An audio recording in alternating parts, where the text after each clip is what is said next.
Okay.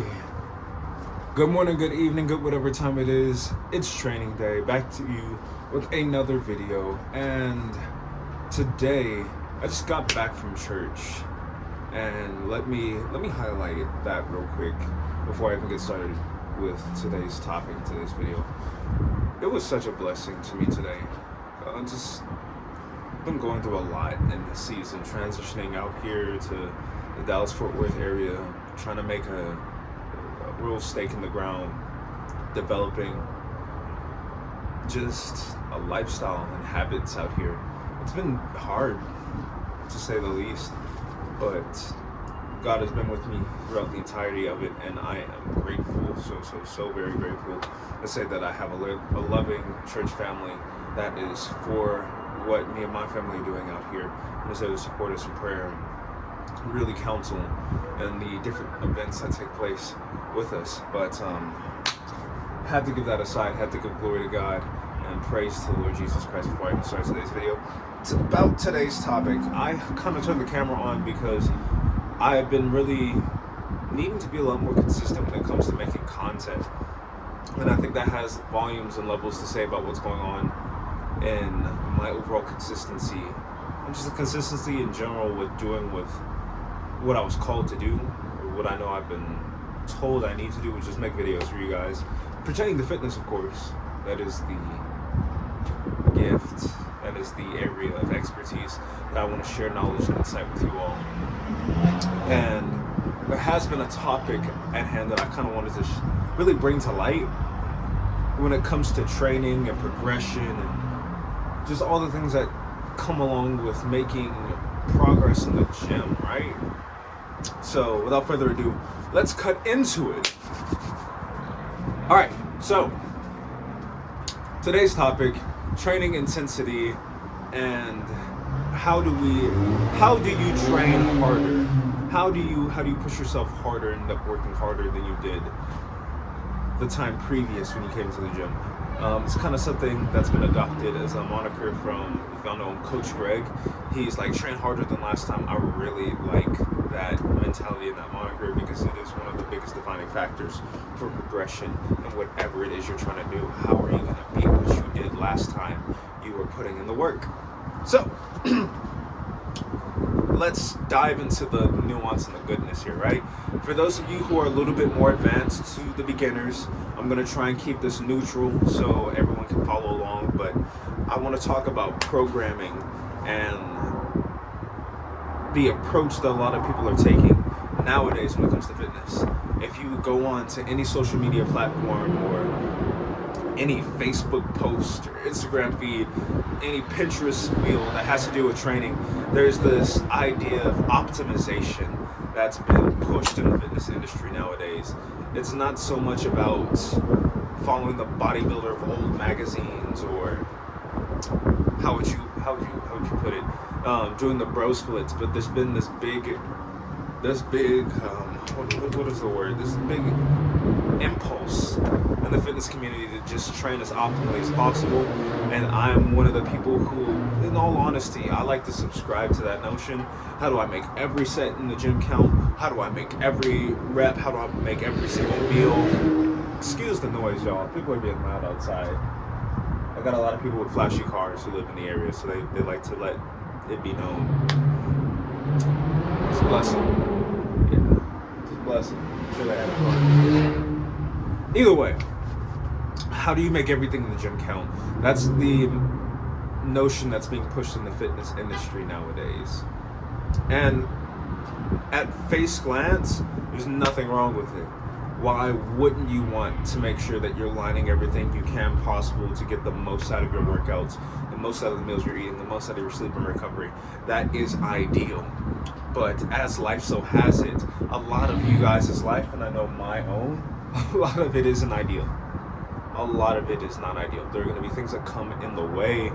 There's going to be responsibility. There's going to be stresses and pressure and existential forces that turn ideal situations into unideal situations that you're going to have to learn how to navigate and push through. And with that, some of the things that are being presented in the fitness community now is like, in all perfectly good standards, you need to eat 2.5 hours, predominantly carbs and some protein before you train, so you're satiated and you have energy to fill your workout. Or you need to get X amount of hours of sleep the day beforehand to maximize your recovery. Or you need to be consuming a broad number of grams of protein in order to promote muscle protein synthesis. All of those things, good information, should be followed, should try to do them. Most of us are falling short in some way, shape, or form, though. That's the reality of it.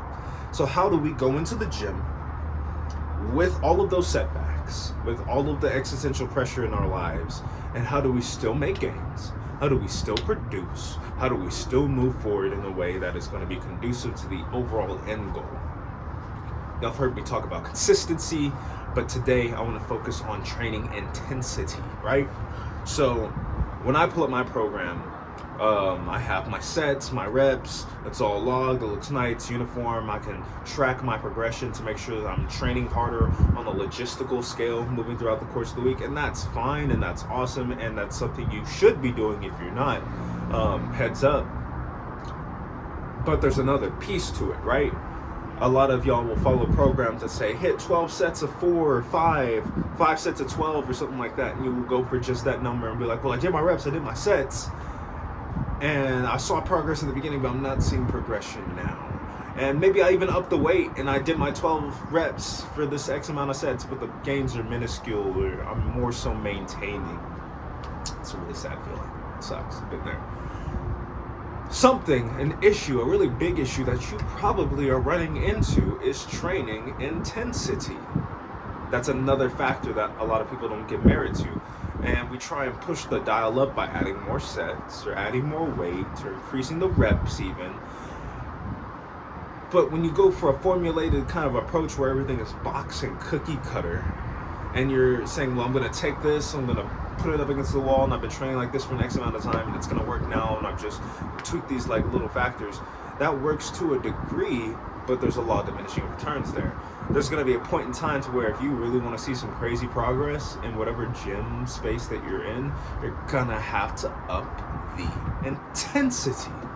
It's a really fun word. Intensity. How hard are you working? How hard are your sets? How difficult, how close are you coming to that proximity of failure where you're like, I can't do anymore? And if you are reaching that consistently and you still aren't seeing the gains, how far can you go past that area, right? Different idea, different kind of principle and notion to play with. But stay with me here.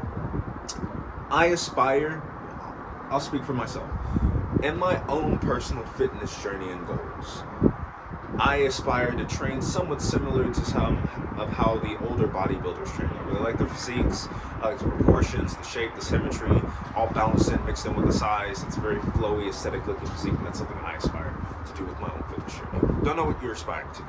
I know though, if you have any goals in the line of strength or hypertrophy or any of those as a whole, there's going to become a point in time where training intensity is something you're going to have to play with, whether it be increasing that weight, repetition scheme, or whatever.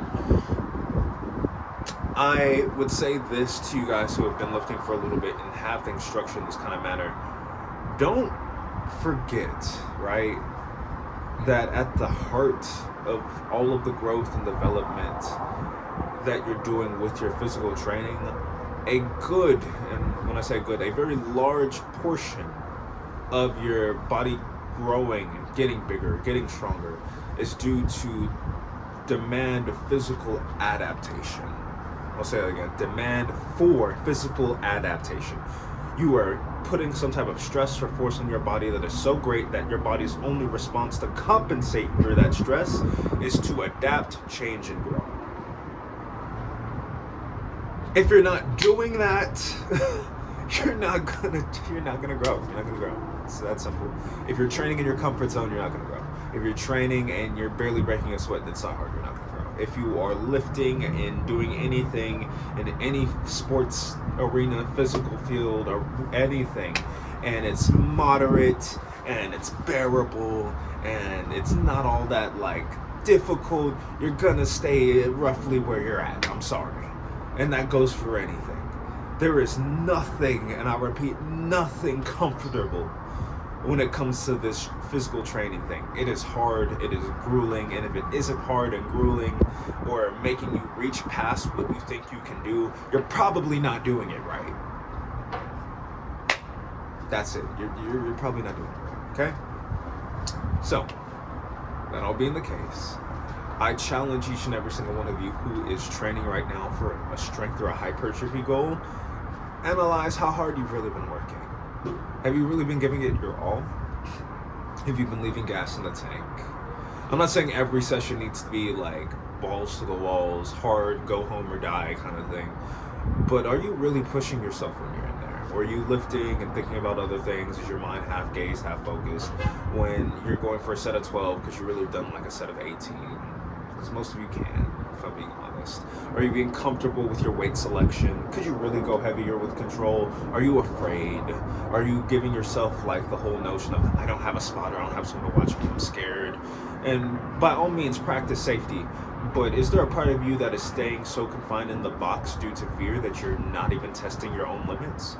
Are you really seeing what you can do when you're in there? Ask yourselves these questions. Only you know the answer to them. I will leave you with this charge though. Train hard. Train really, really, really hard and see the gains and reap the fruit of training hard. And don't train hard for one session or two sessions and be like, that was too hard, I'm gonna stop, I'm too hurt, I'm too quit. Train hard at a moderate rate for all of your sessions. Push yourself, whether it be a couple extra reps here, a little bit more weight there. I gas myself out here. Do it and reap the rewards of doing it. And see the fruits of your labor as you continue to do it and progress and recover and grow. That is what I want to see for you all. That's what I want to hear reports about. Just getting better in the space, in the arena and area that you can progress in. Because that's what it's about, really. It's disciplining the body, disciplining the mind to go beyond what is comfortable so you can do more in other arenas in life that require you to be uncomfortable. That's it for today. Thank you all for tuning in. Thank you for making it to the end of the video. Please like, share, comment, and subscribe. Share this with someone who needs this information and who could spare to lift a little bit harder. This is training day, or should I say it's training day. Signing out. Catch you guys in the next video. Peace.